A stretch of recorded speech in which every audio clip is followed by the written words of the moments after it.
¿Por qué carajos quieren reabrir el caso de Colosio? Te cuento.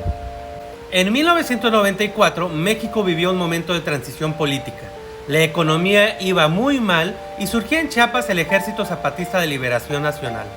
En ese mismo año, es asesinado en Lomas Taurinas, Tijuana, Luis Donaldo Colosio, quien fuera el candidato del Partido de la Revolución Institucional a la presidencia de México.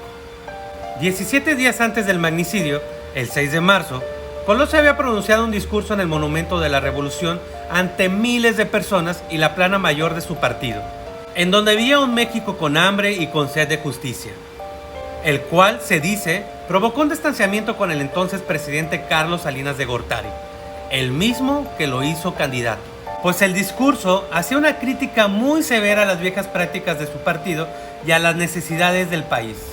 La muerte de Colosio paralizó a toda la nación, y es que prácticamente Luis Donaldo, quien era querido por millones de mexicanos y representaba la esperanza de un nuevo rumbo, se podía asegurar que ya era el próximo presidente de México según las viejas costumbres del PRI al elegir su candidato.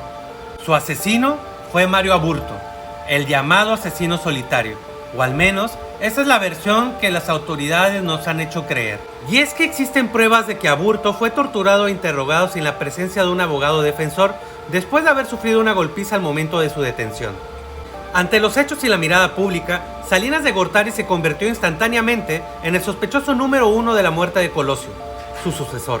También ha mencionado que el discurso no provocó ningún distanciamiento con el candidato.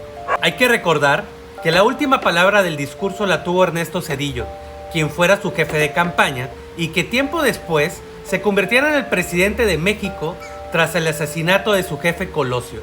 Entre interrogantes, hipótesis y supuestos, también existe una versión que indica que la muerte de Colosio está ligada a una batalla interna entre dos corrientes de pensamiento dentro del Partido de la Revolución Institucional, que buscaba la transformación del partido para seguir en el poder.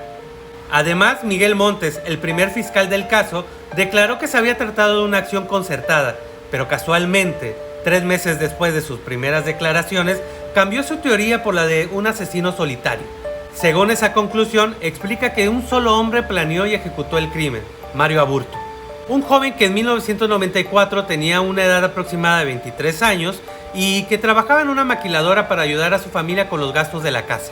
Pero para las autoridades, Aburto tenía el trastorno del límite de la personalidad y que esa había sido la causa del crimen.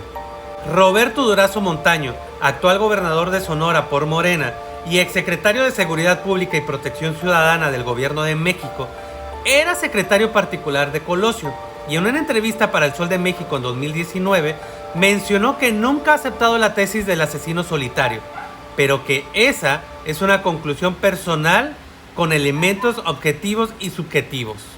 Mario Aburto fue sentenciado a 48 años de prisión por confesar haber sido el asesino de Colosio, pero a través de un amparo redujo su sentencia a 45 años. Hay teorías, y recalco teorías, que dicen que Aburto no es Mario Aburto, sino un sustituto. Esto porque hay diferencias físicas entre la persona que detuvieron en Tijuana y la que está en el penal de Baja California. La otra es que es un chivo expiatorio, porque supuestamente habría cubierto al asesino verdadero. El caso siempre ha estado lleno de irregularidades y durante casi 25 años el expediente estuvo bajo la figura de información clasificada, es decir, nadie más que el acusado o su abogado podían verlo.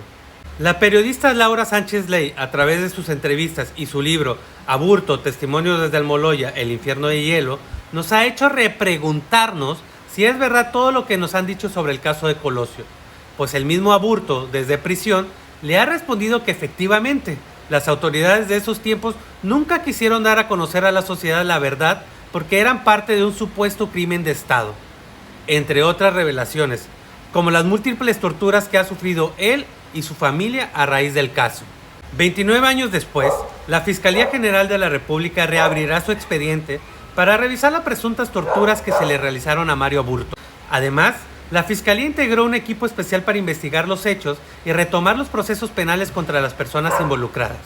López Obrador ha mencionado que si él puede expresar, probar que fue torturado o que está amenazado y que por eso ha guardado silencio, el Estado mexicano lo protegería. ¿Tú qué opinas? ¿Crees que Mario Aburto asesinó a Colosio o fue un crimen de Estado? Al carajo.